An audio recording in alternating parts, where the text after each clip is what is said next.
Okay, we're going to go ahead and get started.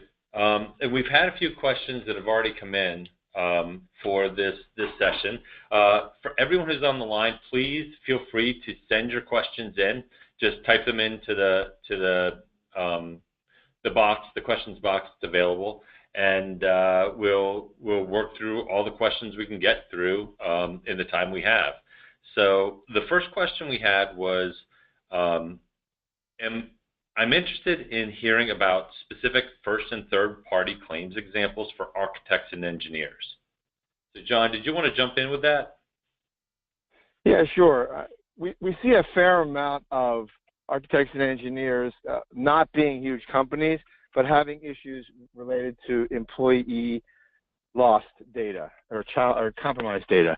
So one example would be we had a ransomware, more than one actually. We've had ransomware attacks where someone at an A&E firm has clicked on the wrong attachment. No surprise there. Everybody does it, and their systems freeze up. Now these ransomware attacks are more prevalent and they are more virulent, if you would, than they used to be. Meaning they now come in and they self-replicate, which means that they come in and they just copy themselves into all kinds of programs wherever they can reach within a system. So if the person at the firm who clicks on the wrong attachment has a high level of authority within the firm, then anywhere they can go, this virus can go, and then it will freeze you out. And it does a couple things. Sometimes it actually will pull data, and that's a real problem, because if you can show by logs that the data has been taken, you're in a much more vulnerable position vis-a-vis the laws than you would otherwise be. Sometimes it just freezes data, so it really just does depend on what you're dealing with and what kind of variant, but you won't know that when it happens to you. So we've certainly had them happen to architects and engineers firms where the data is frozen. The data will include employees, and what we typically hear on a sort of a first emergency call is, well, we only have 300 employees, which is actually a fairly substantial number. And then we say, okay, well, let's talk about that. Is the data that's frozen, does that include your HR system? Well, yeah, the HR system is involved because the person who clicked on it was our HR director. Okay, fine. What did you give your employees benefits? Yeah, including their beneficiaries. Yes. So now the 300 becomes 1,000. And then you say, what's your turnover rate? And they say, whatever it is, 10% a year. And how old is the system? 15 years old. Okay. And did you purge your ex-employees? Well, no. So now 1,000 becomes 2,500 with 10% over, 15 years.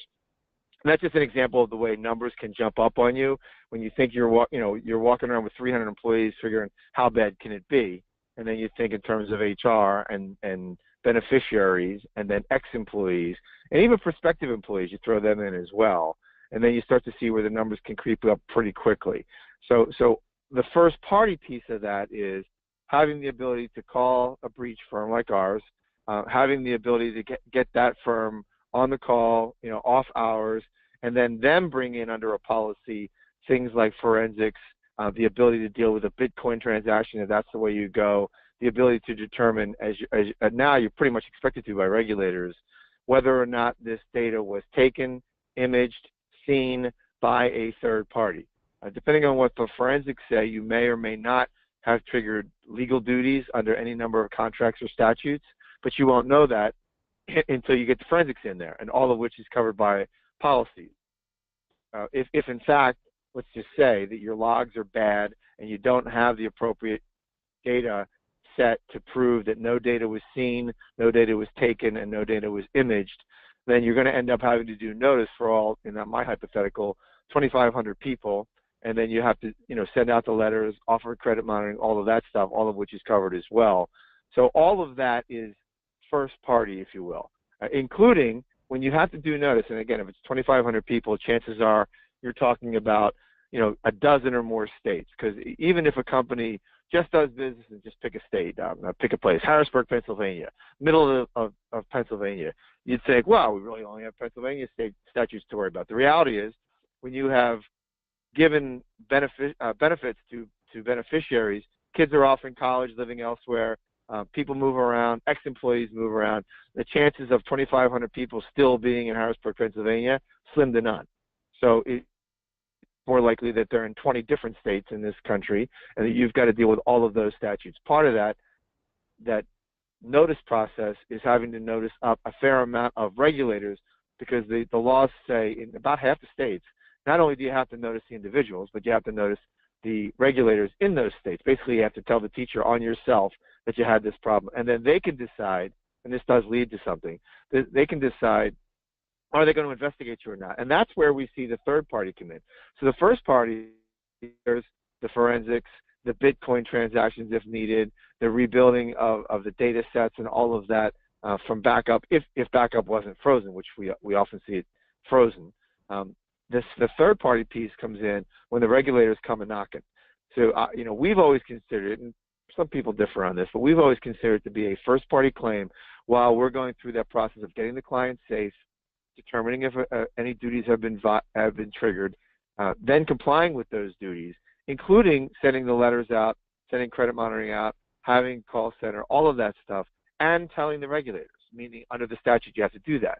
The minute the regulators start asking you questions or coming back to you, it's my general position, and for purposes of this conversation, a safe assumption that third party is when a regulator or, God forbid, a plaintiff's firm comes knocking, asking questions. Because now you're the subject of a third party investigation or inquiry, and that's where the third party piece comes in and is very helpful. You can't always predict, Matt, when the third party regulator are going to investigate or not. I will tell you, certain states are sort of hot and bothered.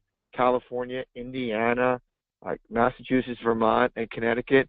Those are 5 states where, at least in this version of their Attorney General's office, they are investigating quite a bit. Depending on who's in power, what political party is in power, and what individual is the AG, different states are active enforcement at different times. And then they can take you through a full investigation on the third party side, and hopefully you dodge the bullet and get out of that without fines, etc. But there's no guarantees.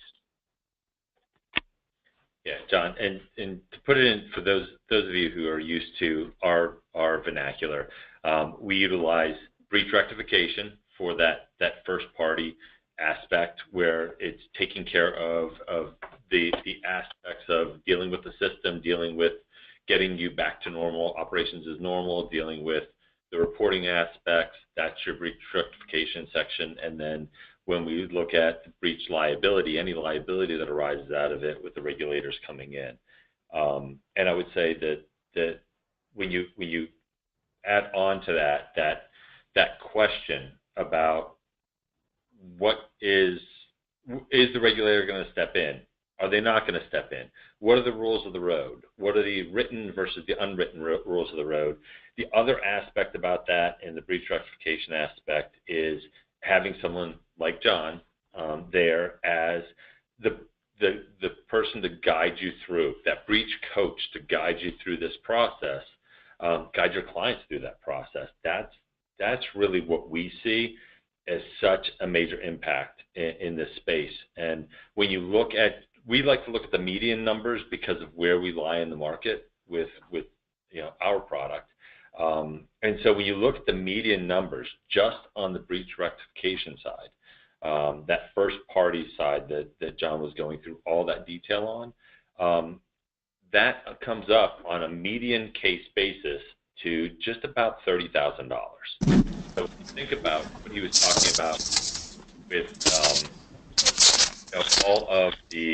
you're talking about all of the activity that has to go on, the reporting and whatnot. Just looking at going through the forensics and whatnot can be a very expensive task to make sure you haven't lost anything that would require you to report to a regulator.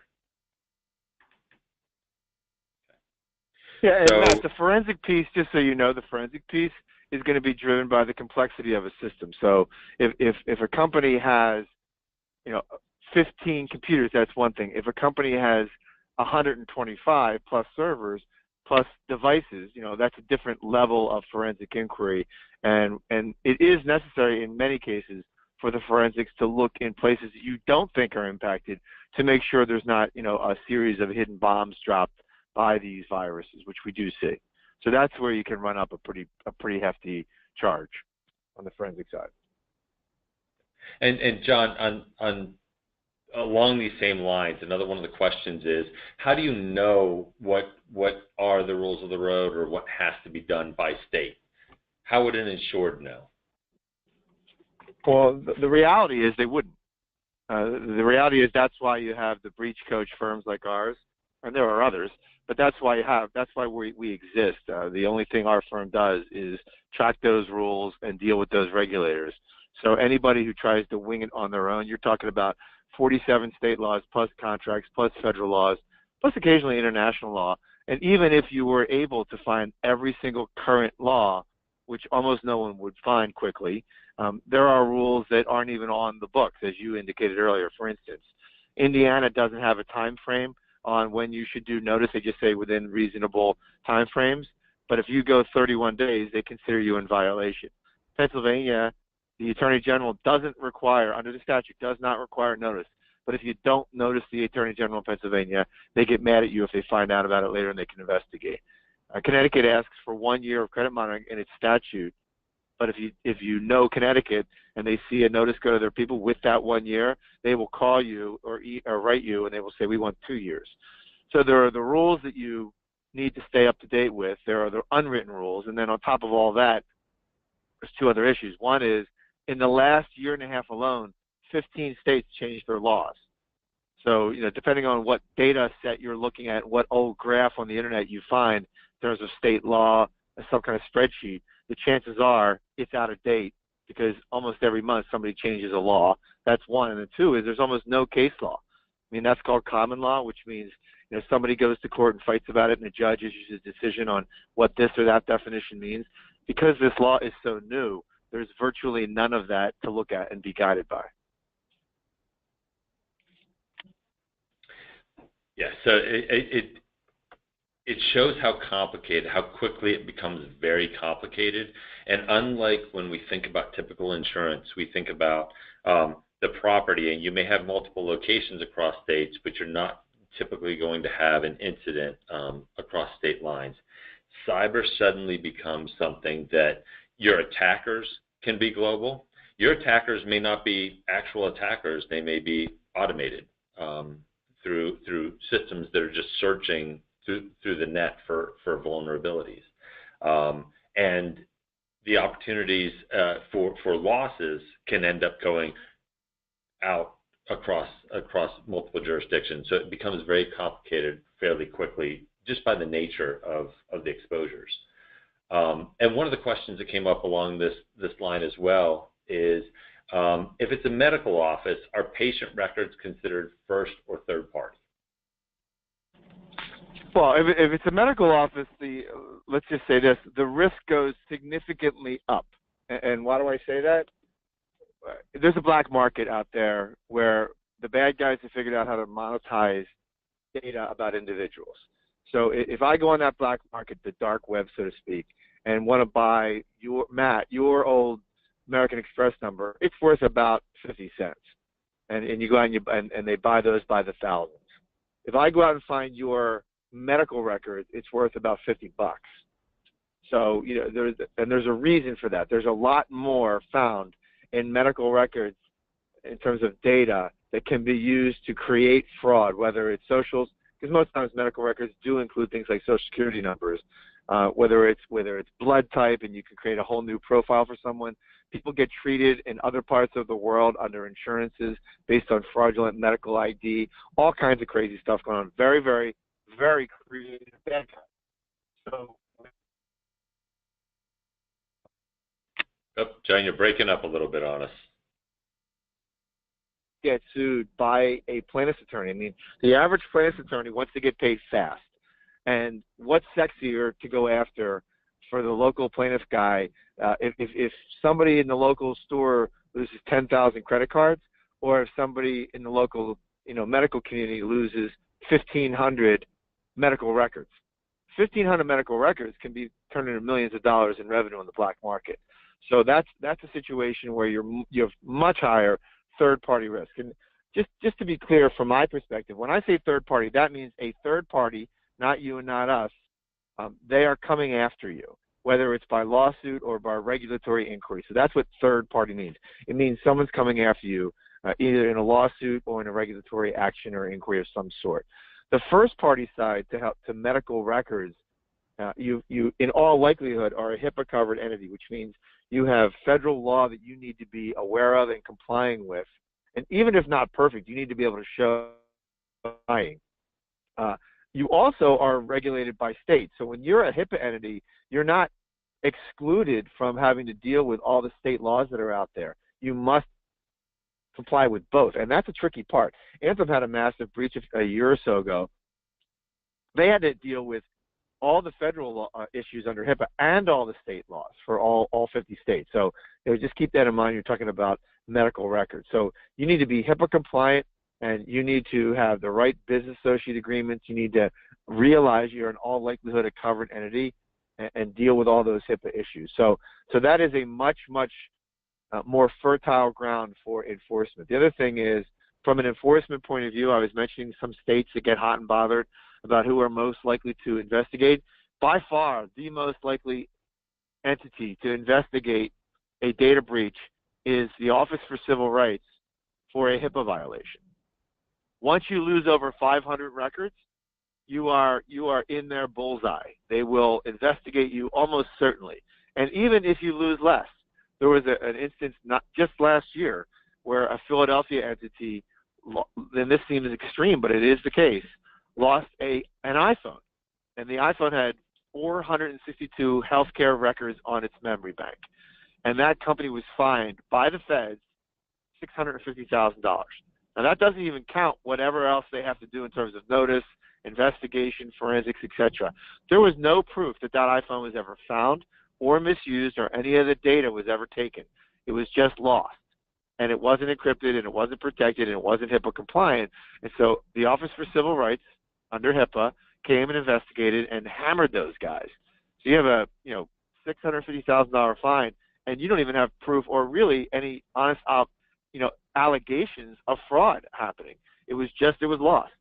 So when you're dealing with medical records, the risk and the need for being all over this issue is 50 times higher than it is elsewhere.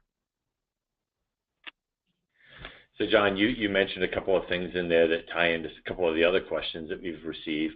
So I'm going to start with the first, which is you mentioned the lost cell phone. Well, when you're talking about small businesses that are utilizing, say, a Square to run credit card numbers, what are have you seen any losses in that space? What are some of the challenges? You also mentioned encryption. So do you want to talk a little bit about the challenges of Internet of Things, of your mobile devices, attaching to other different devices, and the challenges of how technology is going forward and it impacts a lot of small businesses that take advantage of it for efficiencies? Yeah, well, for one, a lot of the things that you're talking about really do increase the security of the transactions and the data. So, iPhones today are much more secure than some devices 5 years ago. And the Square and things like that, where you can take credit cards, in many respects, that's safer than the transactions with the point of sale, service providers that we see still out there. So it's not to suggest for a second that technology isn't, in some respects, gaining on the security issues. It is. I mean, clearly, in most cases, the cloud provides better security than individuals, trying to ramp up their own servers in the back room. So, there's a lot of good that's coming out of that. The problem is that there's still always going to be a human element. And wherever there's a human element, at a law firm, I'm a partner at a law firm, right? So what if I don't take the training that my own firm insists that we all take because, I'm too important, I'm the boss. And you get that kind of attitude at architects firms where the bosses are involved, or accountant firms, or medical practices. It's always, well, the staff should do that, but I'm too busy. And then those are the people half the time, including guys like me, who click on the wrong attachment, and now my credentials are stolen. Despite the fact that we use encryption, who cares? Because once you have my credentials as the bad guy, the encryption doesn't matter, because you're past the encryption, because you're in there with what the system thinks of as legitimate access. I mean, you're in there with John's, credentials, so who cares that there's encryption? He's already around it. That's why he has the credentials he has. So, technology can do a lot, and it does do a lot to make things safer. But at the end of the day, the bad guys, and just human nature, that comes in. Most of the cases we see have some level of human mistake, and that's never really going to change. We can all go to more training, and we can all be a little more sensitive. I think most of us are less likely to click on an attachment than we were 2 years ago, or at least flip it to our IT people and say, what about this? Is this okay? So I do think that that's seeping in, but the methodology and the availability from social media and whatnot to fool people are pretty significant. I mean, you could go on social media, guy like me, and you could find out where I went to college and where I vacation and, what about my kids, and my kids play hockey, all that kind of stuff. And then you could craft between that and what's on LinkedIn, and you could probably craft, enough of a tricky email to me from an alleged college pal, talking about some reunion somewhere, that I might click on it, even though this is my business. So, I'm just emphasizing that from a technology point of view, encryption is important, two-factor authentication is important, managing third-party vendors to make sure that they pay attention to all things data privacy is important. But the most telling area of risk is going to be, the human element all the time. And if you have specific questions, Matt, about technology, fire away. I just wanted to make sure I covered the big picture stuff. Yeah. So, and that you read the next couple of questions. So the key on a couple of the questions really have to do with what steps really should be taken to protect against ransomware. And you mentioned the case for the cloud. We also have a collaborative marketing agreement with Microsoft over their cloud offering because we see the protective elements. So if you could talk just a few minutes on that, because we're running out of time, and I do want to get to two other questions. Sure. In terms of, first of all, it's unlikely you can entirely prevent the ransomware thing from happening if you have bad luck. So a couple things. One is you should be aware of whatever regulatory regime you're trying to keep up to speed with. I mean, have a goal, even if you fail. And the way you do that is you get assessed by a company. Go out and find, and Matt and I can offline can recommend some. There are companies out there who can give you self-assessments that are trusted by the industry for not a lot of money. We're talking a couple $1,000, $5,000, and they can help you look at your policies, your procedures, your IT systems. What you have in place now to give you a sense of, do you get an A, a B, a C, a D, or an F in terms of where you are now with all things data privacy. And it's not limited to IT. So I always tell people, get assessed by an outside vendor who you don't already do business with, so you can get a sense of where you fall on that scale. That's one. Two, and I'd say this even if, Matt, this wasn't largely a broker audience, get the insurance. My team will take between 400 and 600 calls this year of breaches that happen. And 95% of those have insurance attached to them. The people who don't have insurance have a whole different level of pain and stress and risk. So I always say get assessed, get insured, and then repeat. You should be constantly challenging your own posture to see if you've kept up with the hot stuff in the market. And when I say hot stuff here, I mean the bad hot stuff, because the bad guys have figured it out. They have figured they can make a lot more money working remotely from Eastern Europe rather than bank, with a gun. So the bad guys are out there in force, automating the heck out of this thing, trying hard to steal without even, taking any real risk to themselves. Yeah, and it's crazy what you've got when you talk about the bad actors. So you're talking about some of it is people who are sitting on the innovative edge of technology, and think about it, they don't have overhead that they have to worry about. They don't have investments that they're worrying about clearing on expenses every day. They're literally very low cost to be able to get very powerful computers compared to what it used to be. And some of them are actually working with state-level software. About the KGB, or the KG used to be, but they went working for the mob. And so now you're talking about spy-level software you're up against. And Matt, one other thing I wanted to add was, and I should have said this before, if you're a moderate to small size organization, probably the most important thing you can do that's free that you can do to make yourself safer is put someone in charge. Now, is there someone at your shop that is accountable for data security and everything about it? Getting you secure, making sure you stay secure, and being responsible if you're not secure and how that response will look. So if no one's in charge, then no one's in charge. And I have found over time, given the hundreds of breaches we deal with every year, that the companies that are best positioned actually have appointed Mary or Cindy or Joe or Bob to be in charge ahead of time. And if you say that someone's in charge and then empower them to take the steps needed to do the investigation, to take hold of where you are in terms of the grading scale and are you ready, then you will be in a better position. But if it's by committee, you may not have the right team or the right structure. Yeah. And we do see that with some of the claims that we've had with smaller clients. There's not a structure of what to do when it happens, and there was a little bit of hesitation to do anything, including engaging John's firm in several circumstances. So it ends up delaying, and time is of the essence.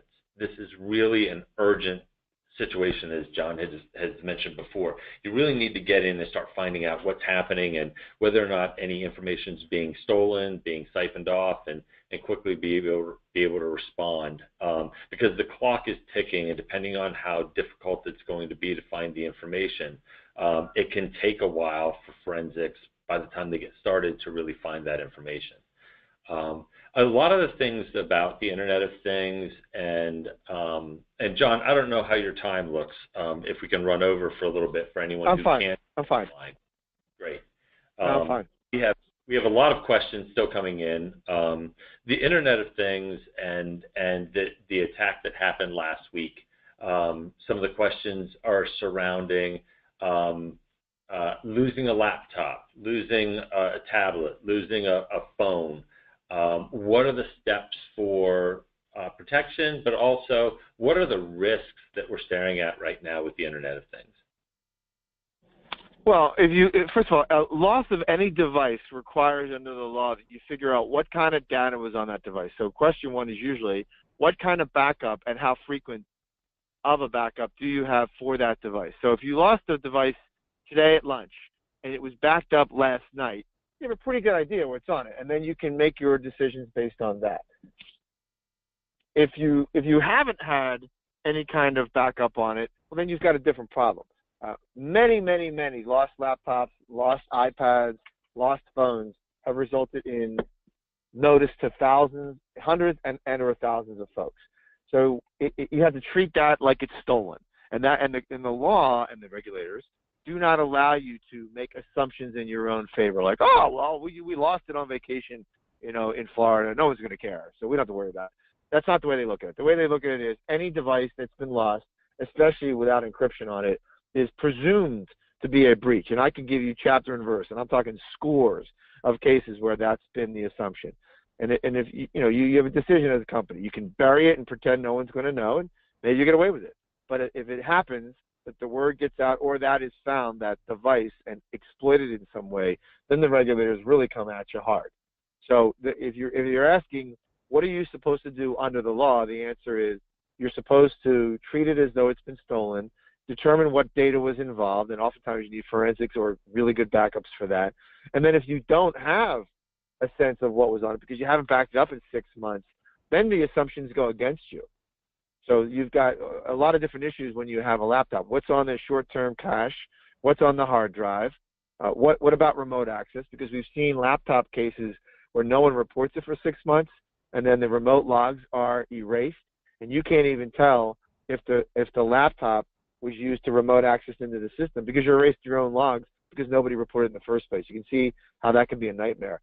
More than a few cases where devices are lost in their packets, in their briefcases or in whatever they're being carried in, and there's yellow stickies in there with passwords.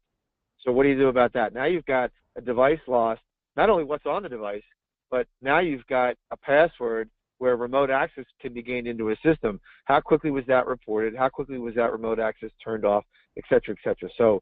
So any device that's lost, brings up pretty significant risk, and that is chapter and verse sort of a classic regulatory enforcement. They will come after you for that. So make sure your devices are encrypted to the extent you can, and be aware that even that is not 100% safe anymore, because, for instance, Tennessee now has a law that says if you lose Tennessee residential data about a resident of Tennessee, even if it's encrypted, you have to do notice.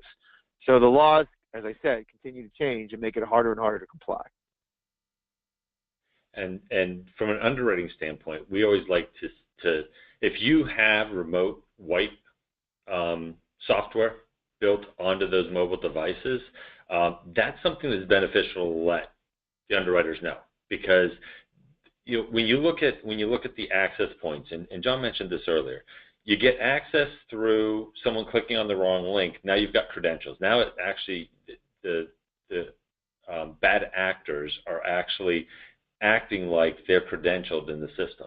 Well, the same thing with that hardware. When they've got access with hardware, that's a great way to be able to get in, and so or to be able to grab information from that hardware. And those are the kinds of things that, if there are protective activities, if someone's using encryption, and encryption's available with a lot of when you go to the cloud. So John mentioned for a small business, going to the cloud, migrating to the cloud is a good option. I was speaking with our contact at Microsoft yesterday, and I said, how difficult is it to migrate to the cloud? And he said, actually, today it's really not that bad. If you're going from Microsoft to Microsoft and you come up to Office 365, it's actually a pretty quick and painless process. And the nice thing about that is it comes with people that are constantly doing upgrades on software patches. They're constantly looking and monitoring the system. You have the security up front that's coming with it. So a lot of small businesses, they're going with that migration, and it becomes an allocation expense month to month. As underwriters, we like it because now the company's taken a serious approach to the IT that's not about buying one software package and riding it until it actually collapses and is no longer being serviced. Our concerns with things like Windows XP. XP hasn't been serviced for almost 2 years now by Microsoft, but it's estimated that 44% of the businesses in the US and the UK are still running XP. Well, that means that there's vulnerability in the software. There's vulnerability in the system's operations, and those are challenges that are especially difficult for anyone, but for small businesses, those kind of controls up front that could be thwarting these kinds of attacks in many cases from a technology standpoint. Now you've got both the technology and the human factor that are playing against the risk for those particular insureds. So, John, one of the things you had mentioned earlier was social engineering, and we refer to it as deceptive transfer, and we've added that onto the policy. Can you talk a little bit about kind of where we've come in the policies historically to where we're at now when we stare at social engineering? Sure. Well, historically, the cyber policies didn't cover the social engineering, at least the part of it where somebody fooled Matt and made Matt send $50,000 to some quote-unquote vendor that he thought was his vendor, but it really wasn't. So, that kind of loss where you get scammed into sending money, wiring money to the wrong person, and they take off with it and off it goes. You'll never see it again. That was typically not covered and still isn't typically covered by cyber policies. I think the reason, and I'm not a broker, I'm a lawyer, but I deal a lot with these issues.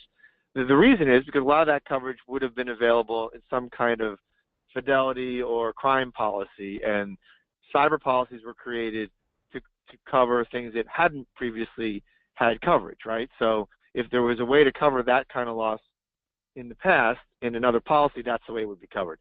The fact that it's now going to be covered under your umbrella is a pretty big competitive advantage. most cyber policies still do not cover it for those reasons.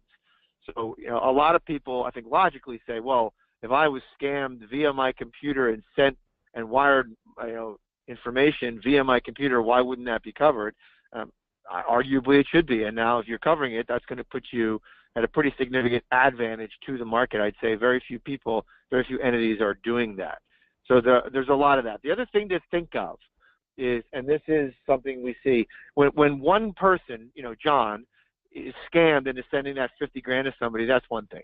But what happens if John is hit with 7 different invoices from 7 different clients that he sort of does business with, and he sends out 7 different wires, and they're all within the range of what he normally would have sent. One got 15 grand, one got 7 grand, one got 60 grand, one got 12 grand, one got 11 grand. So all of those bills came in appropriate to the size and the relationship of that vendor. When you start to get fooled by more than one, then someone might know too much about your business. Meaning, what we see is when it's one, it's a one-off. You got fooled. But when it's 5 or 6 and they all are appropriately sized to vendors that you do business with, then the question comes up: is someone in your system? Because there's no way that you can get that lucky that many times as the bad guy. So part of the coverage is the fraud piece, but part of it's also just an awareness that when it's a one-off, okay, maybe you just fell for it. But when you're getting pummeled and you're sending out 5, 6, 7 different transfers because somebody's in your system and somebody knows who your vendors are and what size invoices they normally send. So just keep that in mind as you proceed with those kinds of issues. So typically, cyber started as everyone was concerned about the liability, eventually realized the network security and the data breach codes are really, really important aspects of it, and actually are a big part of the claims process, especially in the face of the ransomware epidemic, as it's been called. So I think when you look at it from that perspective, for the small business clients, small and medium-sized risks, the reason we brought the crime section of deceptive transfer to the policy is because that's what the insurers were saying was, why isn't it covered? This makes no sense to me that I've got to go over here to try to get the money back when I was deceived electronically. And that is definitely what we tried to endeavor when we put this package together, the cyber protection package. And so whenever there's a deception that causes that transfer, as long as the procedures were followed internally, that whatever the procedures are for the customer, there's a potential for it to be covered. Now, there are some pretty complicated situations with a couple of our client bases that become very difficult because there's 3 or 4 servicing parties to a transaction, and where it all falls, it can get awfully complicated. But generally, when someone's been deceived into transferring money out of their accounts, that's what the design of this deceptive transfer is, and that's what people are talking about when they refer to social engineering. So sometimes that's from a hacking incident, and they can actually send the email from the CFO's email address because they've hacked into the system. Sometimes they know enough about it that they're sending the information.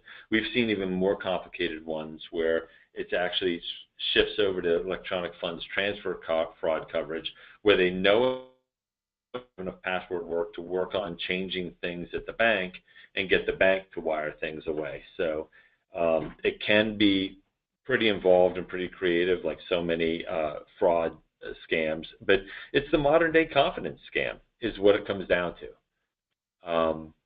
So I think we should probably start to wrap this up, because we do promise everyone to try to stay around half an hour, and we're running on the 45-minute mark.